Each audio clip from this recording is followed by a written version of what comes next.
తీసుకుంటున్నావా ఏంటి? చాలు. బాగుందనమన్నావు కదా. శత్రువులు ఎక్కడో లేరండి, నా చుట్టూనే ఉన్నారు. చుట్టూరు కదండి, పక్కన బాగుందండి. నూనె కనుక మీకు నచ్చినట్టయితే నా వీడియోస్ ని లైక్ చేయండి, షేర్ చేయండి, కామెంట్ చేయండి అండ్ సబ్స్క్రైబ్ కూడా చేశారు కదా. బాగా మ్యాష్ చేసేసాం. ఇప్పుడు ఇందులో మనం ఆల్రెడీ పక్కకి తీసి ఉంచుకున్నటువంటి నీళ్ళు అయితే కలిపి సర్వింగ్ బౌల్లోకి తీసి అన్నంలో వడ్డించేసుకోవచ్చు. Hi friends, welcome back to my channel. నేను మీ హోతా అండి. ఇవాళ కిచెన్లో కాకుండా ఆఫీస్లో కూర్చొని అనుభూత అంటున్నారు ఏంటి అనుకుంటున్నారా? అవునండి. సో నేను ఇందాకే వంట చేశాను. సో ఆ వంట నేను ఏం చేశానో ఏంటో అయితే మీకు వివరించడం ముందుకు వస్తున్నాను. ఏం లేదండి, ఇవాళ అయితే నేను కాస్త డిఫరెంట్గా ఉంటుందని చెప్పి టమాటా పులగూర అయితే చేశానండి. ఈ టమాటా పులగూరని మా రాయలసీమలో చేస్తూ ఉంటారు ఎక్కువగా. సో నేను రోజు చేసే పద్ధతిలో కాకుండా కొంచెం డిఫరెంట్గా చేశాను. ఏం లేదండి, చింతపండుకు బదులుగా మామిడికాయ అయితే వాడాను అనమాట. సో మీ దగ్గర కూడా మామిడికాయల సీజన్ వచ్చినప్పుడు ఈ మామిడికాయ వేసి టమాటా పులగూర అయితే చేశారంటే చాలా చాలా టేస్టీగా, అద్భుతంగా మనం తినే కొద్దీ తినాలని అయితే అనిపిస్తూ ఉంటుంది.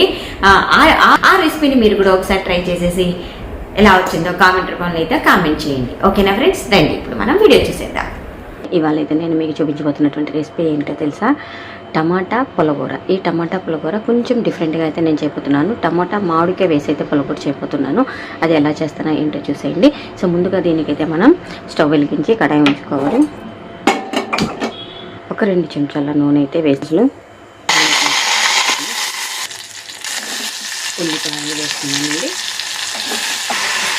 తర్వాత ధనియాలు వేస్తున్నాను. ఓకే, తర్వాత పోపులన్నీ బాగా వేసిన తర్వాత ఇప్పుడు ఇందులోకి మనం ఆల్రెడీ రెడీ చేసి ఉంచుకున్నటువంటి మామిడికాయ, టమోటాలు అయితే వేసేస్తున్నాను. యాక్చువల్గా అయితే ఇందులో చింతపండు వేసుకోవాలండి. నేను మామిడికాయ వేసాను కాబట్టి చింతపండు అయితే వేయటం లేదు. సో కాసేపు ఇలాగే ఉంచి మగ్గించేద్దాం. సో కదపకుండా అలా మూత పెట్టేద్దాం. ఒక 5 మినిట్స్ తర్వాత మూత తీసి కదిపేసుకుందాం. ఇది అయితే చాలా టేస్టీగా ఉంటుందండి, చాలా సూపర్ టేస్ట్. ఇంకా నేను దాన్ని ఎక్స్ప్లెయిన్ చేయలేను కానీ అద్భుతంగా అయితే ఉంటుందన్నమాట. ఒక్కసారి మీరు వండుకొని తింటేనే దాని టేస్ట్ ఏంటో మీకు తెలుస్తుంది. సో ఒక 5 మినిట్స్ ఇలా మగ్గించిన తర్వాత నిమిషాలు అయితే అయిందండి. మూత పెట్టేసి ఇప్పుడు మూత తీసి ఒకసారి కలుపుకొని ఏదైనా అవసరమైతే మనం చూసుకుందాం. చూసారా, టమోటాలన్నీ బాగా దగ్గరకు వచ్చాయి. ఇప్పుడు మనం కాస్త ఇందులో నీళ్ళు వేసుకొని, సో నాకైతే కాస్త నీరుగా కావాలండి నేను అన్నంలో తినడానికి, అందుకోసమని 1 గ్లాస్ నీళ్ళు అయితే వేస్తున్నాను. కలుపుకొని ఉప్పు కారం చెక్ చేసుకోండి. కాస్త ఉప్పు అయితే పడుతుందండి. ఉప్పు వేసేసుకొని మ్యాష్ చేసేస్తాను. అంతే ఫ్రెండ్స్. సో టేస్టీ టమాటా పులగూర అయితే రెడీ అయిపోయింది. మనం దీన్ని అన్నంలోనూ, చపాతీల్లోనూ, పుల్కా, పరాటా, ఇడ్లీ అన్నిట్లో కూడా తినేయచ్చు అనమాట.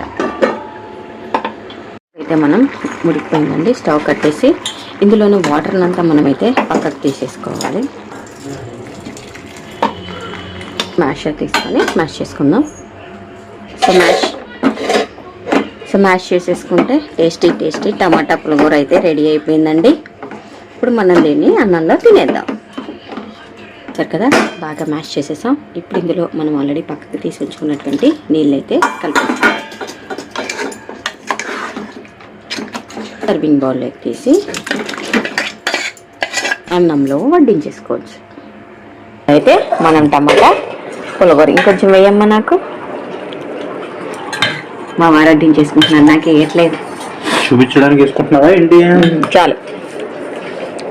చూడండి, చాలా టేస్టీగా అయితే ఉందని అంటున్నారు. అనమన్నారు. ఎలా ఉందమ్మా? బాగుందనమన్నావు కదా. చూసారా అండి, నాకు శత్రువులు ఎక్కడో లేరండి, నా చుట్టూనే ఉన్నారు. చుట్టూరు కదండి, పక్కనే ఉన్నారటండి. కానీ మా ఆవిడకి వైఫై లాగా పనిచేస్తా. ఓకే, బాగుందండి. నూనె తింటే ఇంకా బాగుంటుంది. నూనె కానీ నెయ్యి కానీ ఆవిడగా చేశారని కాదు, నిజంగానే ట్రై చేయండి, బాగుంటుంది. Thank you. వీళ్ళు పులగూర అంటారు, మనం పులుసు అంటాం, అంతే తేడా. బాగుంటుంది. ఓకే ఫ్రెండ్స్, నేను చేస్తున్న రెసిపీస్ కనుక మీకు నచ్చినట్టయితే నా వీడియోస్ని లైక్ చేయండి, షేర్ చేయండి, కామెంట్ చేయండి అండ్ సబ్స్క్రైబ్ కూడా చేయండి. Thank you for watching friends.